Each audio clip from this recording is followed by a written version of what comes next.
Rahman ar-Rahim, wassalatu wassalam ala Rasulullah. Dans cette présentation, on va présenter l'une des stratégies de commande de la machine à 5 rangs. On parle de la commande vectorielle. Ce cours est destiné pour les Master 2 en électrotechnique, même pour les doctorants en automatique et commande des machines électriques. On va commencer par une introduction sur les machines électriques, qui sont regroupées en deux types de machines. C'est les machines à courant alternatif, à courant continu. Ces machines sont plus utilisées dans des applications à vitesse variable vers les années 60. Cependant, ce type d'actionneur exige un entretien minutieux. En plus, sa vitesse de rotation est limitée à cause du système balai-collecteur. En plus, le coût de ce type de machine est un peu élevé. Pour cela, les travaux de recherche ont été orientés vers d'autres solutions faisant intervenir des actionneurs plus robustes et plus fiables et moins coûteux, à savoir les machines à courant alternatif, notamment la machine à 5 rangs. Les machines à courant alternatif ils se divisent en deux types, c'est les machines 5 rangs et les machines à 5 rangs. La machine à 5 rangs est une machine utilisée principalement dans des applications industrielles, où 80 des moteurs électriques utilisés dans l'industrie, c'est des moteurs à 5 rangs. Grâce à ses avantages, sa simplicité et sa robustesse, son faible coût et aucun entretien. Elle est plus utilisée dans plusieurs domaines, à savoir l'aéronautique, les propulsions de la navire, les téléphériques, même les véhicules électriques. Traction électrique. Donc, cependant, la principale difficulté qu'on rencontre dans la commande de la machine à 5 rangs réside dans l'absence de découplage. C'est-à-dire que la machine à 5 rangs, il y a un couplage non désirable entre le flux et le couple, puisqu'elle présente un système multivariable non linéaire fortement couplé. Ce couplage est un couplage magnétique. Ainsi, avec l'arrivée de l'électronique de puissance et les progrès de l'informatique et de l'électronique numérique, s'effectue une révolution radicale dans le but de développer des stratégies de commande plus évoluées, à savoir la commande scalaire, qui a été développée par Ward Leonard vers les années 70. C'est la plus ancienne méthode de commande des machines à courant alternatif. Sa structure est très simple. Son principe de fonctionnement repose sur l'imposition d'un rapport V sur F constant. C'est la loi V sur F constant, c'est-à-dire un flux constant. Le problème de cette stratégie de commande, c'est que c'est une commande valable seulement en régime permanent. En régime transitoire, elle n'est pas valable, puisque s'il y a une oscillation ou une inversion de sens de rotation, c'est-à-dire un régime transitoire, le flux est aussi avec des grandes amplitudes. Elle est utilisée pour le réglage et pour certaines applications où on contrôle la position.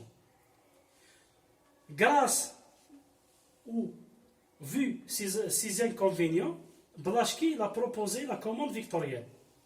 La commande vectorielle est basée sur l'orientation du flux de la machine. Elle a été proposée vers les années 70. Elle est basée sur le découplage. C'est-à-dire, on va faire un découplage entre le flux et le couple. Ce découplage permet d'avoir une machine à 5 rangs avec des caractéristiques intrinsèques à celles de la machine à courant continu. Le problème majeur de cette stratégie de commande, c'est qu'elle nécessite la mise en place d'un capteur de vitesse et de flux sur l'arbre de la machine. Surtout la commande vectorielle directe, elle exige un capteur de flux. En plus, elle est très sensible face aux variations paramétriques de la machine. Ces variations qui mènent à la perte de découplage. Pour cela, Certains travaux ont proposé la commande vectorielle avec des observateurs pour adapter les paramètres du régulateur ou pour observer le flux. Certains travaux aussi ont proposé la commande directe du couple. C'est une commande sans capteur qui présente une robustesse face aux variations paramétriques de la machine. En commençant par le principe de la commande vectorielle de la machine, on va présenter le principe de découplage. La commande vectorielle a été proposée pour faire un découplage et le pilotage séparé entre le flux et le couple.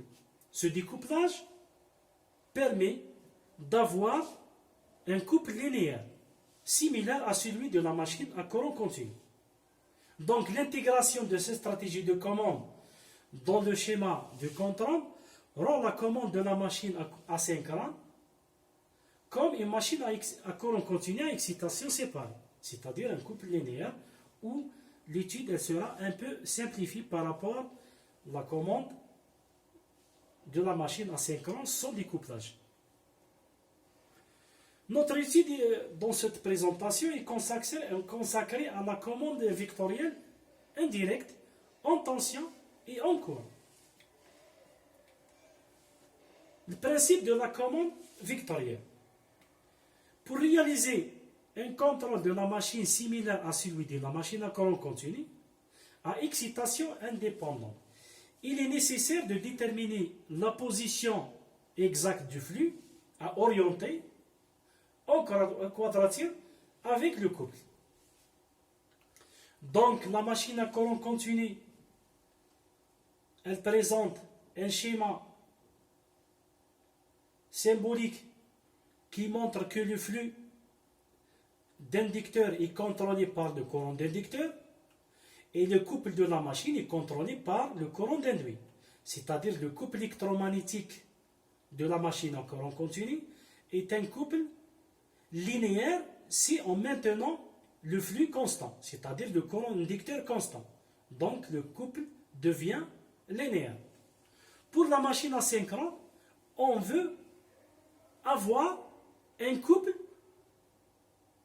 sous cette forme qui est similaire à celui de la machine à courant continu, où le courant, selon l'axe direct de Park, il contrôle le flux, et le courant, selon l'axe quadrature, il contrôle le couple.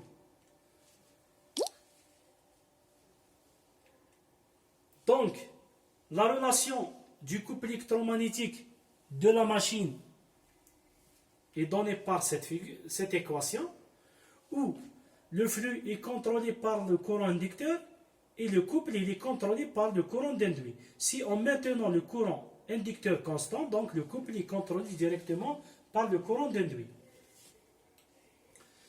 Le courant d'induit est la grandeur génératrice du couple, c'est-à-dire le courant induit le contrôle du couple. Le courant d'excitation IF est la grandeur génératrice du flux, c'est-à-dire que le flux inducteur, il contrôle directement le courant inducteur, il contrôle le flux d'inducteur. Les variables de commande IA, le courant d'induit et le courant d'inducteur, étaient orthogonales. On dit que l'induit et l'inducteur sont découplés naturellement. Dans la machine à courant continu, on a un découplage naturel, vu la structure de la machine. Pour la machine asynchrone, dans le cours de la modélisation des machines asynchrones, on a obtenu un couple électromagnétique sous cette forme. Ce couple électromagnétique est fortement couplé. C'est un produit croisé entre le flux et le courant. Donc c'est un couple non linéaire. Pour avoir un couple électromagnétique similaire à celui de la machine à courant continu, on propose, ou Takahashi ou Blaschke a proposé d'éliminer ce terme. C'est-à-dire, si on élimine le terme φRQ-ISD, la deuxième quantité, donc le couple rassemblé fort à celui de machine à courant continu. C'est-à-dire, c'est le principe de découplage qu'on va le présenter par la suite.